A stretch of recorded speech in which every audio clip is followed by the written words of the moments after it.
Welcome to food awesome. இன்றைக்கி நம்ம என்ன பண்ண போகிறோம்னா, எல்லாருக்கும் ரொம்ப பிடிச்சதான ஒரு மசாலா கடலை நம்ம பண்ண போகிறோம். இது நம்ம எப்போவுமே கடையில் தான் நம்ம வாங்கி சாப்பிடுவோம். இதை நம்ம எப்படி நம்ம வீட்டிலே செய்கிறதுன்னு இப்போ நம்ம வீடியோவில் பார்க்கலாம்.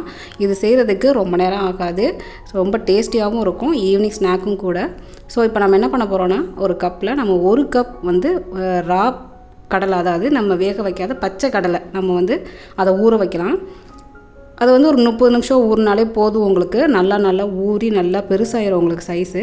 இப்போ பாருங்கள், ஒரு 30 நிமிஷம் கழித்து பாருங்கள், நல்லா பெருசாகிடுச்சு பாருங்கள். இப்போ நம்ம தண்ணியெல்லாம் நம்ம நல்லா ட்ரைன் பண்ணிடலாம். ட்ரைன் பண்ணிவிட்டு இப்போது வேறு ஒரு பவுலில் நம்ம கடலையை நம்ம ஆட் பண்ணிக்கலாம். நீங்கள் தோல்லாம் உரிக்க வேண்டாம், அப்படியே நம்ம போட்டால் போதும். அப்போ தான் உங்களுக்கு இந்த கடையில் போடுற டேஸ்ட் உங்களுக்கு இந்த மாதிரி கிடைக்கும். உங்களுக்கு கொஞ்சம் கூட நீங்கள் தண்ணி இல்லாமல் நீங்கள் வந்து அதை வந்து நீங்கள் ட்ரைன் பண்ணிடணும். இப்போ நம்ம வந்து 1/2 டீஸ்பூன் நம்ம வந்து மஞ்சள் தூள் ஆட் பண்ணிக்கலாம். அதுக்கப்புறமா 1/4 டீஸ்பூன் நம்ம வந்து பெருங்காயத்தூள் நம்ம ஆட் பண்ணிக்கலாம். நீங்கள் கட்டி பெருங்காயம் ஆட் பண்ணிடாதீங்க, உங்களுக்கு வந்து இந்த தூள் தான் உங்களுக்கு வந்து உங்களுக்கு நல்லாயிருக்கும் உங்களுக்கு. அதுக்கப்புறமா தனி மிளகாய்த்தூள் 1 டீஸ்பூன் நம்ம வந்து ஆட் பண்ணிக்கலாம். இதுவே கரெக்டான அளவு 1 கப்புக்கு. இல்லை உங்களுக்கு இன்னும் ஸ்பைசி வேணும்னா கூட கொஞ்சம் ஆட் பண்ணிக்கோங்க. அது டைம் நீங்கள் வந்து கடலை மாவு வந்து ஒரு 4 டேபிள் ஸ்பூன் நம்ம வந்து ஆட் பண்ணிக்கலாம்.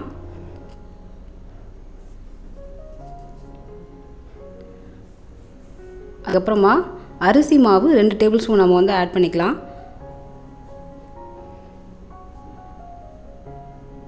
அதுக்கப்புறமா சால்ட் வந்து 1 டீஸ்பூன் நம்ம வந்து ஆட் பண்ணிக்கலாம். உங்களுக்கு டேஸ்ட்டுக்கு தகுந்த மாதிரி நீங்கள் உப்பு ஆட் பண்ணிக்கோங்க.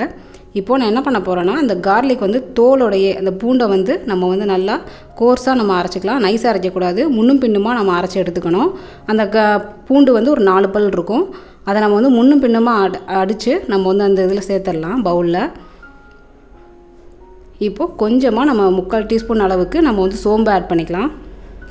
இப்போ இது எல்லாத்தையும் நம்ம தண்ணி விடாமல் நல்லா நம்ம மிக்ஸ் பண்ணிடணும். அந்த மாவு எல்லாமே நல்லா கோட் ஆகிற மாதிரி நம்ம கையை வச்சு நல்லா நீங்கள் மிக்ஸ் பண்ணி விட்டுருங்க.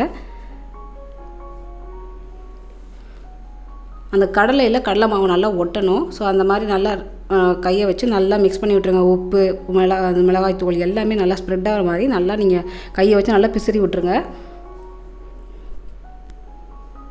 இப்போது நம்ம வந்து தண்ணி வந்து கவனமாக நம்ம ஆட் பண்ணணும், கொஞ்சம் கொஞ்சமாக ஆட் பண்ணணும். மிஞ்சி போனால் அப்போ நான் அந்த 1 கப்புக்கு வந்து நான் வந்து 1/4 டம்ளர் தண்ணி தான் ஆட் பண்ணியிருப்பேன், ரொம்ப ஆட் பண்ண கிடையாது. நம்ம வந்து இப்போ போண்டா, வெங்காய போண்டா அந்த மாதிரிலாம் நம்ம இப்போ மாவு ரெடி பண்ணுவோம்ல, அந்த மாதிரி அளவுக்கு நம்ம வந்து ரெடி பண்ணிக்கணும். அப்போ தான் கடலை மாவு வந்து கடலையோடு நல்லா உங்களுக்கு பிடிச்சிக்கும் உங்களுக்கு. ஸோ அந்த கடலை மாவு எல்லாமே நல்லா அந்த கடலையோடு ஒட்டுற அளவுக்கு நம்ம தண்ணியை விட்டுக்கணும். ரொம்ப நம்ம தண்ணி விடக்கூடாது. நம்ம தண்ணி ஆட் பண்ணும்போது மட்டும் நம்ம கொஞ்சம் கவனமாக நம்ம ஆட் பண்ணிடணும். இது வந்து நம்ம ஈவினிங் வந்து காஃபி, டீ அதோடு வச்சு சாப்பிட்டோன்னா ரொம்ப நல்லாயிருக்கும். ஸோ இப்போ நமக்கு வந்து ரெடி ஆயிடுச்சு, நம்ம வந்து பொரிச்சு எடுத்துடலாம். இப்போது நம்ம பேனில் வந்து எண்ணெய் ஊற்றிக்கலாம். இது டீப் ஃப்ரை பண்ணுற அளவுக்கு நம்ம எண்ணெய் ஊற்றிக்கலாம். எண்ணெய் நல்லா காஞ்சதுக்கப்புறமா நம்ம வந்து ரெடி பண்ணி வச்சுருக்க மிக்ஸை வந்து நம்ம பிசிறி விடணும். கடலை வந்து ஒரு இடத்துல நீங்கள் போட்டுறாதீங்க, வேகாது. ஸோ நீங்கள் பெரிய கடாயாக இருந்தால் நல்லா நீங்கள் பிசிறி விடலாம், அப்போ தான் உங்களுக்கு வந்து நல்லா வேகும். இப்போ இதில் இன்னொன்று என்னென்னா, நான் வந்து இந்த கடையிலலாம் கலர் பொடி சேர்ப்பாங்க, அந்த ரெட் கலர் வர்றதுக்காக நான் வந்து சேர்க்கலை. உங்களுக்கு கடைசியாக நான் அந்த கலர் பொடி சேர்த்துட்டு உங்களுக்கு எப்படி பண்ணுறதுன்னு காட்டுறேன் உங்களுக்கு. இப்போ நான் சேர்க்காம தான் உங்களுக்கு நான் வந்து போட்டிருக்கேன். ஸோ உங்களுக்கு வந்து இது வேகிறதுக்கு ரொம்ப நேரம் ஆகாது. கடலை வந்து ஆல்ரெடி நம்ம ஊற வச்சிட்டோம், அதிலே நல்லா உங்களுக்கு வந்து பெருசாக இருக்கும். ஸோ நீங்கள் நான் டீப் ஃப்ரை பண்ணுறப்போ உங்களுக்கு வந்து 2 to 3 மினிட்ஸ்க்குள்ளே உங்களுக்கு வந்து ரெடி ஆயிரும். உங்களுக்கு அந்த கிறிஸ்பு உங்களுக்கு கிடச்சிரும். ஸோ நீங்கள் அதை போட்டதுக்கப்புறமா நீங்கள் வந்து மீடியம் ஃப்ளேமில் வச்சு தான் நீங்கள் வந்து வறுக்கணும், இல்லாட்டி உள்ளே உள்ள ஸ்டஃப் எதுவுமே வேகாது உங்களுக்கு. இப்போ நம்ம வேகும்போது நம்ம அந்த கரண்டியை வச்சு நல்லா நீங்கள் பிரித்து விட்ருங்க.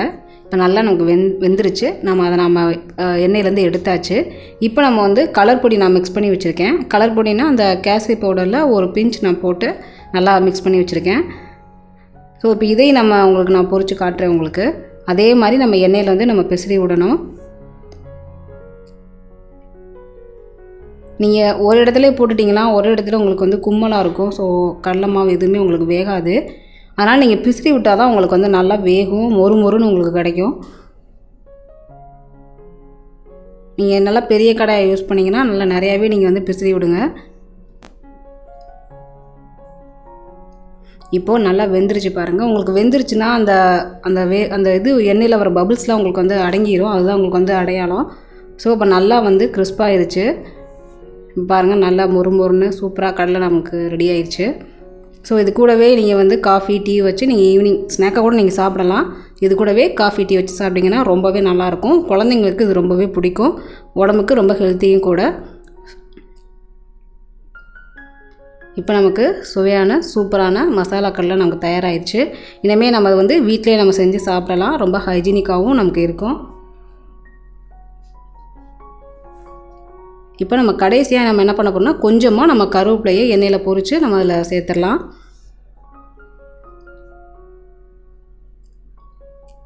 கருவேப்பிலை வந்து ரொம்ப இது பண்ண விட்டுறாதீங்க. அடுப்பை ஆஃப் பண்ணிவிட்டு அந்த கடாய் சூடாக இருக்கும்போது நீங்கள் கருவேப்பிலை போட்டிங்கன்னா நல்லா பொரிஞ்சிரும்.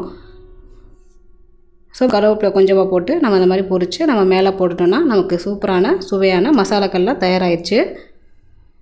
இந்த வீடியோ உங்களுக்கு பிடிச்சிருந்ததுன்னா உங்கள் ஃப்ரெண்ட்ஸுக்கு ஷேர் பண்ணுங்கள், லைக் பண்ணுங்கள். நன்றி.